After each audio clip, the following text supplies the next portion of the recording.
What's up, Growlers fans? Chris Ballard, Brady, Reid, and Kyle Curtis here with you on this edition of the Doghouse. I guess this is the first edition of the Doghouse. So we are going to talk about the first two games of the Eastern Conference Finals between your Growlers and the Everblades, and we're going to tee up Game 3 coming up in Estero on Monday. So really quick, I guess I'll give a quick rundown of what went down in the first two games of this series. The Growlers are trailing the Eastern Conference Final 2-0. Game 1, we don't need to get, I think, too much into the minutia of Game 1. I just feel like all of the factors that normally would plague a team when they first start a series did plague the Growlers in Game 1. They lost that game 6-2, and I think maybe, the long layover between series, the travel, all of those small things I do think maybe caught up to the Growlers. It kind of felt a lot like Game 1 of the Adirondack series, where the emotion, the momentum kind of firmly belonged on the other side of the ice. Game 2 was a different story. The Growlers, for the majority of that game, looked like they were going to be able to come back, ultimately dropping a doozy of a game, 5-4, double overtime. It ended up being the longest game in Growlers history. They had a 2-goal lead in the third period, but did let it slip.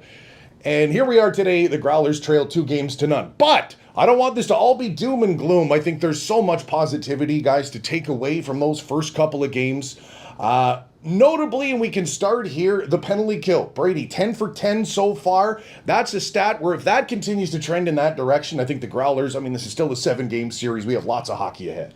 Yeah, no, I think the special teams was something we talked about off camera before the series started, and funny enough, I think it's easy to say the Growlers are winning that matchup right now, but you need your power play to click as well. Obviously, a 10 for 10 penalty kill is something that's going to get you there, but I think they might have scored one at the tail end. It was technically an even strength goal last night. So, you can see that momentum is coming, but if they can find that breakthrough on the power play and stay perfect on the kill, it should be a longer series, and it's been looking through 2 games. Casey, what did you see out of the Growlers through the first couple of games? Well, I think, they're like last night, I think their second period was probably their best period of their playoffs. I think they're playing with a lot of heart. I think they just need to get to the point where they're playing that full 20 minutes and kind of not let it slip away in the last couple minutes. But I think for Growlers fans, I don't think get your heads down right away. I think that they're going to come back here, and they're coming back home for 4. We should be able to close the series out. And you have to give some credit to the Everblades. Sure, the Growlers haven't had things go all their way through the first couple of games, but I was reminded very quickly in Game 1, I'm like, oh yeah, these guys won the Kelly Cup last year for a reason, and they've had success playing their game so far. I just feel like have that poise, that veteran presence, that you don't ever seem to see any, any panic out of the Everblades. It's just, even if they're down a couple of goals in the third period like they were last night, there was no big swell of emotion. There was no catalyst. They just stuck to the game plan and chipped away at the Growlers block, and it took them to double overtime. But, that's a veteran performance for Florida last night. Yeah, you've got this sheet here with all the stats, and I have them myself, but honestly, to tell the story of Florida and their comeback, their success through 2 games, it's been out by committee. It's nothing flashy. It's just like you said. It's a savvy veteran team. I'm not taking any credit away from them in saying that. It's they're a well-oiled machine, to coin that phrase, and they just do it by committee. Everybody's in the same page. They've got that core back from last year, and it's just a very repeatable system, I think. No, I think you're absolutely right, Casey. Yeah, and I believe Florida's forecheck has been phenomenal. They've really hemming the Growlers back in their own zone, and they're getting into the corners, getting a little nitty and gritty, and it's causing those goals out in front.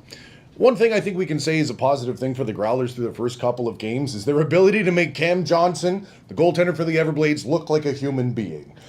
He is a gamer. He has 3 shutouts this postseason. The Growlers have beat him 6 times on 47 shots. But if that's a trend that continues and they can find a little more sustained offense, just because the Growlers are down 2-0, there's still so much left to play for here.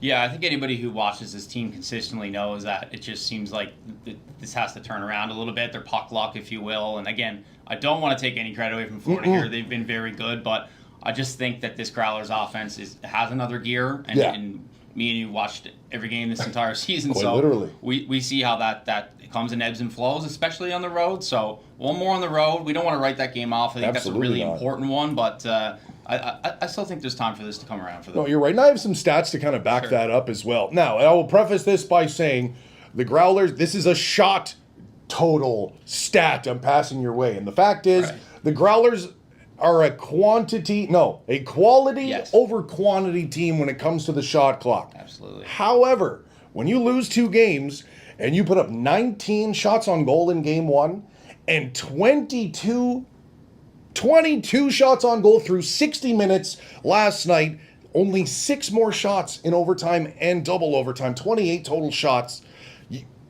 I'm not sure that's going to be enough to beat a Kelly Cup MVP goaltender over the course of 6 games. I think they need to pick it up on the offensive side of the puck. Yeah, I agree. I think one thing that Florida has been doing has been parking their bodies in front of Dryden McKay and just ripping them from the point, and they've been getting tips and rebounds and bouncing in front. I think the Growlers need to kind of take a page out of their playbook and just start firing them from the point, because they got the guys back there like Tyconic, Kapchek, Joyo, that can fire the puck in and find a stick every time. Yeah, Brady? No, it's a good point. I think it's been tough to assess Dryden's game. Just if you just see the goal totals, you might think he's been struggling a little bit. But like you said, KC, you see a lot of these goals, especially on the replays. There's just a deflection, 2 deflections. It's hitting bodies, and that's playoff hockey. Again, like we said, you can put all the numbers into it and put all the systems, but at the end of the day, the game, it does change, and teams like Florida have success for a reason. Now, I will play devil's advocate here for a minute. Sure. Dryden McKay, that's now back-to-back games in which he has allowed 5 goals. He's been tremendous. This is not a knock on Dryden McKay. But the same way that you would maybe pull a goalie, maybe after a rough first period, my question becomes, do you start Luke Cavalin in Game 3 if you're Eric Wellwood and the Growlers coaching staff? Again, it's not because Dryden's not getting the job done. If you look through the tape, I think a lot of those, you can't really hang on him. However, is now the time? You're down 2-0. Do you start Luke Cavalin just as a way to perhaps energize your squad? We'll start with KC. I think if you look at the game last night, if they hadn't to go to double overtime, I probably would say yes. But right now I'm going to say no, because Dryden McKay looked so good in those 2 overtime periods last night. He did. Unfortunately, there was no redirection out front that caused the goal for the game winner for Florida. But I think that he's been playing really well. Obviously, Cavalin played well for us all years too, so it's hard to say which direction to go in. But for me, I think you stick with the guy who's got you to where you're at now. Brady? No, it's a lot of good points, and it is a difficult decision, and we're sitting here for a reason and not in the coach's chair making those calls. I think we'll leave that to Eric, but I think, like you said, it's been a 1A, 1B system all year long. If you watch, the NHL, the Carolina Hurricanes kind of run a similar thing. It's ride the hot hand. You've got full faith in both guys. I'm a big believer in Dryden McKay, but I'm a big believer in Luke Cavalin as well. I wouldn't be shocked if we seen the change for Game 3, but in either direction, it's a big call, no doubt about it. Now, if a follow-up to that, obviously down 2-0. Again, I don't think the Growlers have played poorly. However, do we think there are any potential for there to be lineup changes? I think about, could the Growlers use a little extra snarl maybe from Simon Kubicek, especially considering the Growlers have been giving up a couple of goals and a few defensemen. Their stat lines don't look so hot as we stand here this morning. And on the flip side of that, you still have Darian Plouffe, a Nails playoff performer, hanging in the wings. Do you make an effort to try? I'm not saying who do you think should come out of the lineup. That's not the question. But I'm saying, do you think there's a chance that we're going to see a couple of fresh faces, Brett Budgels out, to start this series? What do you think? Yeah, it's not an impossibility either, I don't think. Like you said, Kubi played almost as many games as anybody on this roster throughout the regular season. Physical presence, something a little bit different on the back end we probably don't have right now. Budgel's another guy. He's a first-year pro, but again, he might have played 70 to 72 games. Great source of secondary offense, competes every shift. Definitely a possibility to give him a look. And then Darian Plouffe, on the Kelly Cup winning team, some clutch moments at his own end and offensively. It's a talented team. You can see how he isn't a regular player at times, but then when he does get an opportunity, you're like, that's Plouffe. Yeah, so again, there's a reason why we're shooting it about it here. I know it's unfair to ask you, put on your coach's hat. No, I understand, but KC, what's your take? It's hard to say, who can come out of the lineup, but I think they could really benefit with a guy like Simon Kubicek in the lineup, because right now it seems like Solo's flying after everybody, and he kind of needs a hand out there, and Kubicek's kind of that guy that gets under the team's skin, gets in their head. You know, and like another guy like Brett Budgell, obviously he's played phenomenal for us all year. Great skilled player, great shot. I think we could benefit by having him in the lineup as well. No, absolutely. I mean, so many great options on this team, but I would rather just add these two guys to the lineup and not have to take anyone out. Unfortunately, that's not how it goes. Let's just get a few more comments on the first couple of games here. I mean, we kind of just glazed over the fact that the Growlers have played now their longest game in franchise history. I mean, like, win or lose, it's always cool to go deep. I mean, my broadcast, for example, was over 4 hours long last night, which is the longest it's been in ages. Yeah. I mean, kind of what was your reaction seeing the clock tick away after the first overtime and into the second? You're like, all right, it's time for a cup of tea here. Yeah, I know it was a fun game. It's unfortunate, obviously, the result goes the way it does because, you know, we had a couple probably like Growlers marquee moments, franchise moments with regards to that Jordan McKay save in overtime, and that's Zach Solo, 2 goals. I think it was a minute 47 seconds. If the result goes the other way, I think those are like hanging in the Louvre, like all-time Growlers moments. Unfortunately, the way that playoff narratives work, that probably gets forgotten. But maybe. Yeah, I mean, if you can get more of those moments and find a way to get it done, I think this will be a memorable series for all the right reasons. What were you doing watching the game last night, Casey? Did you stay up for double overtime? Oh, of course. Of course, I was with you the whole time, Ballard. But, I was going to say, where was I? Yeah, I think it was a great game. And, you know, if you're a hockey fan, obviously it was a great game to watch. You know, you had the lead, you had the comeback. And, you know, I was there sitting in my chair just hoping that Zach Solo was going to score that hat trick in overtime. I was hoping for that. Every time he touched the puck, I was on the edge of my seat. But like Brady said, I think that the Growlers can, you know, they got the heart. I think they can come back, take game 3, and then come back home and try to end the series here. Yeah. I thought Zach Solo, like you said, he played with a ton of heart last night. Yeah. You could tell he was a Growler who had all the jam going his way last night. Hopefully maybe some of that rubs off a little on his teammates here. Again, we're not used to seeing a high-powered Growler team like they have been kind of struggle to find a footing in a series. So hopefully we'll get a little more jam and a little more snarl when the Growlers take to the ice again on Monday, the 22nd, Game 3, the final game at Hertz Arena. That one going 7:30 Eastern.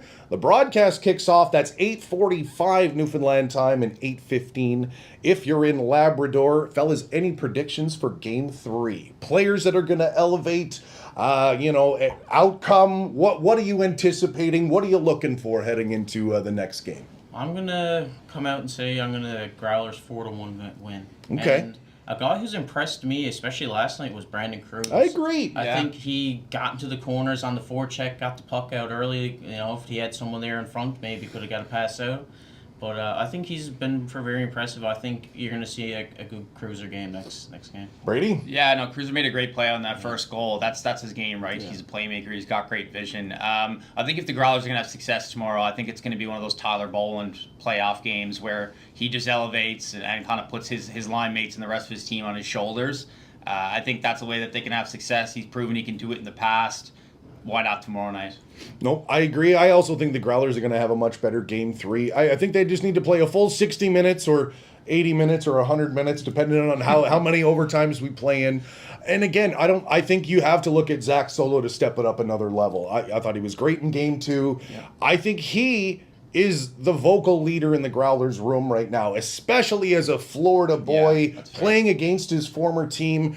He's been on that team for wins and losses, and I think he's the one who needs to find another level and step it up into Game 3. So I'm looking at him to have another big game and get under the skin of a few of his former teammates. Okay. So Game 3, Monday, Hertz Arena, 7:30 Eastern. That's 9 o'clock on the Rock here. And again, don't forget, we're right back at the Mary Brown Center. The format also favors the Growlers, dare I say, in this series as well. We kind of only glazed over that, but this is an opportunity where, you know, I know a lot of fans have been saying, oh, where's the home ice advantage? Well, they need to take advantage of it now. Here's where it is, because you can lose a couple of games on the road, and still you're staring down the barrel of 4 straight at the Mary Brown Center. Kicking off on Thursday, the 25th, 7 p.m., Get your tickets now and watch the best comeback in the ECHL. I don't know. NLGrowlers.com/tickets. Many thanks to Brady and KC for joining us today. Get your tickets now, and we'll see you after Game 3. Go Growlers.